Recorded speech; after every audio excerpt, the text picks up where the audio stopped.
रुपीनगर मधील अंकुश चौकामध्ये सोमवारी एक धक्कादायक प्रकार घडला असून हाय टेन्शन वीज टॉवरवर चढलेल्या एका व्यक्तीनं परिसरात प्रचंड तणावाचं वातावरण निर्माण झालं आहे। अनेक तास उलटूनही संबंधित व्यक्ती खाली उतरायला तयार नसल्यानं परिस्थिती अधिकच गंभीर बनली। या घटनेची माहिती मिळताच पिंपरी चिंचवड पोलीस, अग्निशमन दल आणि महावितरणचे पथक तातडीने घटनास्थळी दाखल झाले। प्रशासनाकडून सातत्यानं समजूत काढण्याचे प्रयत्न सुरू असतानाही संबंधित व्यक्ती टॉवरवरच ठाम उभा असल्यानं बचाव पथकांसमोर मोठं आव्हान उभं ठाकलं।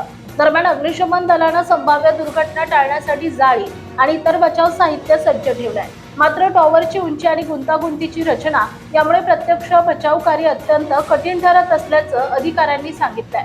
पोलिसांकडून त्या व्यक्तीशी संवाद साधण्याचा प्रयत्न सुरू असून त्याची सुरक्षितता हीच सध्या प्रशासनाची सर्वोच्च प्राधान्याची बाब ठरली आहे। स्थानिक नागरिकांसह त्या व्यक्तीच्या ओळखीच्या लोकांकडूनही त्याला खाली उतरवण्यासाठी समजवण्याचे प्रयत्न सुरू आहेत। तरीही तो निर्णयावर ठाम राहिल्यानं प्रशासनाचे प्रयत्न अद्याप निष्फळ ठरत असल्याचं दिसून येत आहे। या घटनेमुळे अंकुश चौक परिसरात मोठी गर्दी उसळली असून वाहतुकीवरही त्याचा मोठा परिणाम झालाय।